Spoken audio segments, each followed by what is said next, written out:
Hello నమస్తే welcome to BRK health. నేను మాన్సా. ఈ రోజు మనతో పాటు ఒక స్పెషల్ గెస్ట్ ఉన్నారు, వారితో మాట్లాడతాం. Hi sir. చెప్పండి మా.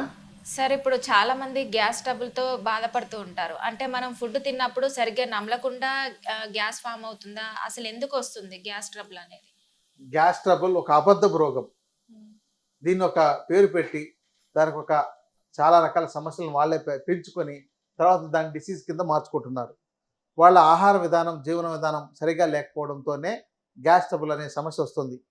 చాలామంది తినవలసిన ఆహారం కన్నా ఎంత తినాలో తెలియకుండా రుచిగా ఉందనో, లేదంటే టేస్టీగా అంటే వాళ్ళ కళ్ళకు ఆకర్షణీయంగా ఉందనో, మళ్ళీ దొరుకుతుందో లేదో అనేసి చాలామంది తినాల్సిన దానికన్నా ఎక్కువ ఆహారం తీసుకున్నప్పుడు మన యొక్క జీర్ణ వ్యవస్థకు ఎంత ఆహారం జీర్ణం చేయగలుగుతుంది అనేది ఒక్కసారి ఎంత ఆహారం జీర్ణం చేయగలుగుతుంది అనే విషయం దానికి స్పష్టంగా తెలుసు. కాబట్టి అంతటి మాత్రమే చేస్తుంది, మిగతా దాన్ని సరిగా చేయలేకపోతుంది. దానివల్ల ఎక్కువసేపు ఆహారం లోపల ఉండిపోయి కుళ్ళిపోతే దానివల్ల అది చెడిపోవడం ద్వారా అక్కడ రిలీజ్ అయ్యే గ్యాసెస్ వల్ల వాళ్ళకు ఇలా రివర్స్గా తేపులు రావడం, కడుపు ఉబ్బరం, కడుపులో నొప్పి రావడం, లేదంటే అపాన ఆయిల్ ఎక్కువగా వెళ్ళడం, సరిగా జీర్ణం కాలేకపోవడం, చెస్ట్లో మంట రావడం, గొంతులో మంట రావడం, ఈ చెస్ట్ భాగంలో పెయిన్ రావడం, ఇలాంటి లక్షణాలన్నీ ఒక్కొక్కటిగా ఇంకా చాలా రకాలుగా కూడా పెరగచ్చు. ఇవి ఉండి ఆ తర్వాత అది ఒక డిసీజ్గా మారిపోయి ఎప్పుడు తిన్నా ఎక్కిళ్ళు వస్తుండడము, లేకపోతే బ్రేవమని శబ్దాలు వస్తుండడం, ఎప్పుడు స్టమక్ హెవీగా అనిపిస్తుండడం, ఇలాంటి లక్షణాలన్నీ తయారవుతాయి. కాబట్టి దీనిని తగ్గించుకోవాలంటే ముందు ఆహారాన్ని మార్చకుండా ఏ మందులు పని చేయవు.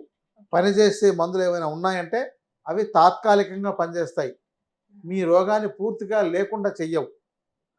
ఇంకొకటి ఏం జరుగుతుందంటే ఈ యొక్క గ్యాస్ ట్రబుల్ ఎప్పుడైతే రోజు ఇలాంటి ఆహారం తీసుకొని మొత్తం లోపల పొట్టంతా పాడైపోయింటుందో అప్పుడు మనకున్న లోపల మ్యూకస్ మెంబ్రైన్ అంతా కూడా డ్యామేజ్ అయ్యి ఆ లేయర్స్ అన్ని పాడయ్యి దాంట్లో పుళ్ళు లాంటివి తయారైనాయంటే అల్సర్ వస్తుంది. అప్పుడు కడుపులో మంట వస్తుంటుంది అనమాట. ఏమాత్రం ఆహారం తిన్నా, చిన్న తేడా వచ్చినా, కొంచెం కారం తిన్నా నాకు మంట వస్తుంది అని అంటున్నారంటే ఇది.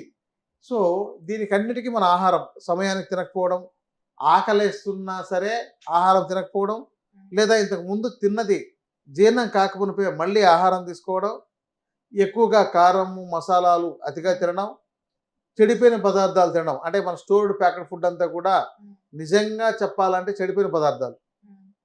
ఎందుకంటే అది తప్పదు కాబట్టి తింటారు. జనరల్గా అది ఆల్రెడీ ప్రాసెస్ చేసి దానికి ప్రిజర్వేటివ్స్ వేసి అది తెలిసినా కూడా తింటూ ఉంటారు. ప్రాబ్లమ్స్ వస్తాయి, హెల్త్ ప్రాబ్లమ్స్ వస్తాయి అని తెలిసినా కూడా తింటూ ఉంటారు కదా సార్. అవును, తింటారు. ఎందుకంటే ప్రాబ్లం వచ్చినప్పుడు ఫేస్ చేసినప్పుడు అదేంటంటే చాలా మందికి గ్యాస్ ట్రబుల్ ఉండే వాళ్ళని మీరు బాగా పరిశీలించండి. అబ్బాయి ఒక్కసారి అయింది, ఇది అయిపోయిన తర్వాత మళ్ళీ తినకూడదు అనుకుంటాడు. తర్వాత అది ఒక 3-4 గంటలకు లేదా మరుసటి రోజుకు తగ్గిపోతుంది. లేకపోతే మనం ఇప్పుడు అడ్వర్టైజ్మెంట్లో చాలా ఇప్పుడు గ్యాస్ అంటే వెంటనే పోయినట్టు, క్షణంలోనే పోయినట్టు అడ్వర్టైజ్మెంట్లు వస్తున్నాయి. కాబట్టి ఏదో ప్యాకెట్లు తీసుకొని నీళ్ళలో కలిపి తాగాము, సోడా తీసుకొని తాగాము, లేదంటే స్ప్రైట్ తాగాము, ఇలాంటివి తాగి తాత్కాలికంగా తగ్గించుకుంటారు, మళ్ళీ తెచ్చుకుంటుంటారు.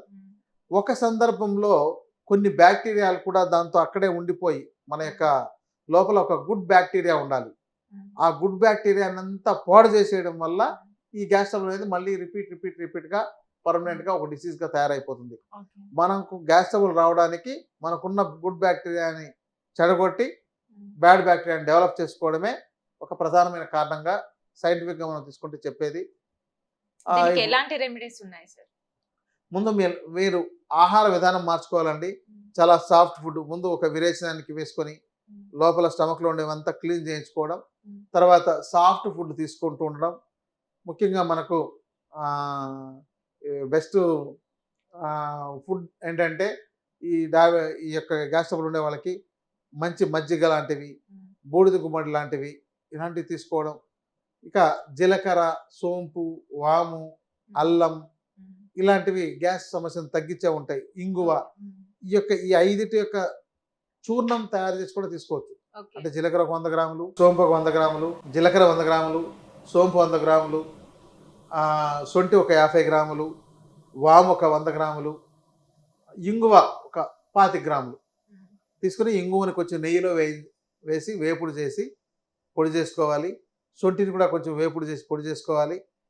మిగతా వాటిని కూడా విడివిడిగా వేపుడు చేసి పొడి చేసుకొని తర్వాత దాన్నంతా మిక్సీలోకి వేసి పౌడర్ చేసుకొని రోజు ఉదయం సాయంత్రం మజ్జిగలో కానీ నీటితో కానీ తీసుకుంటున్నట్టయితే చాలా వరకు చాలా బాగుంటుంది.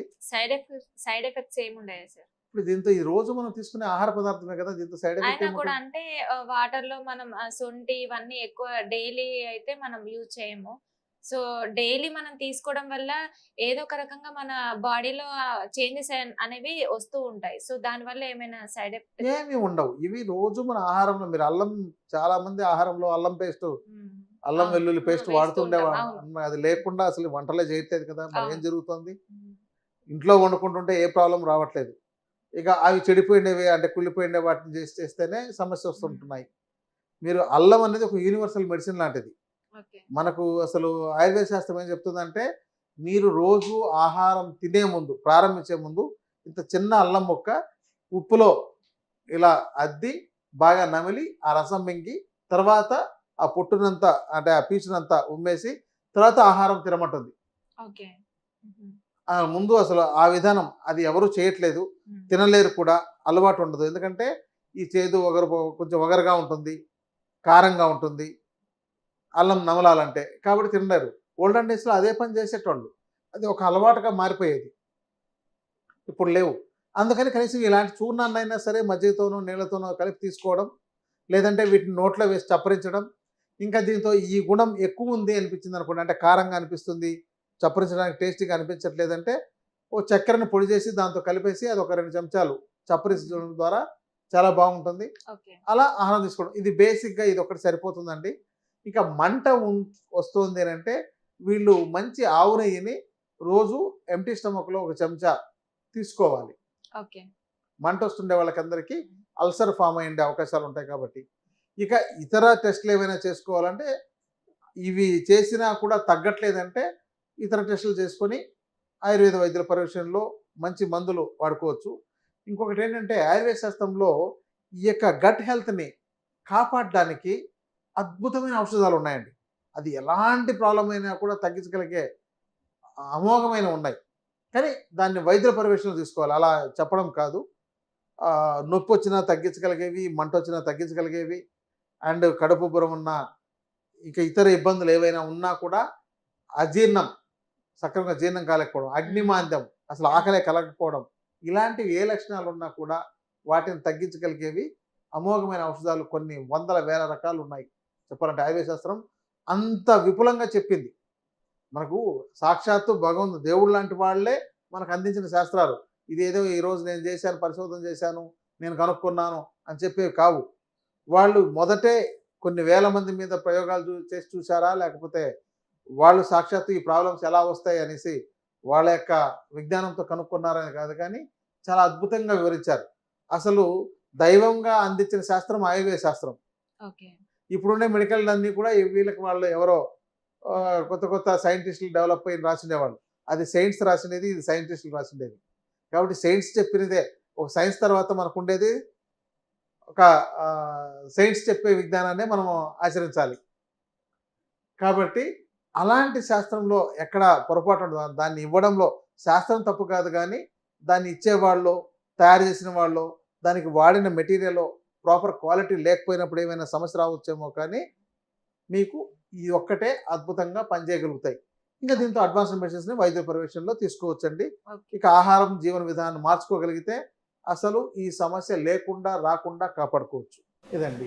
Okay. Thank you so much sir. మంచి ఇన్ఫర్మేషన్ అందించారు. గ్యాస్ ట్రబుల్ అనేది చాలామంది బాధపడుతూ ఉంటారు. సో చాలా మంచి రెమెడీస్ చెప్పారు మా కోసం, మా ఆడియన్స్ కోసం. Thank you so much. Welcome.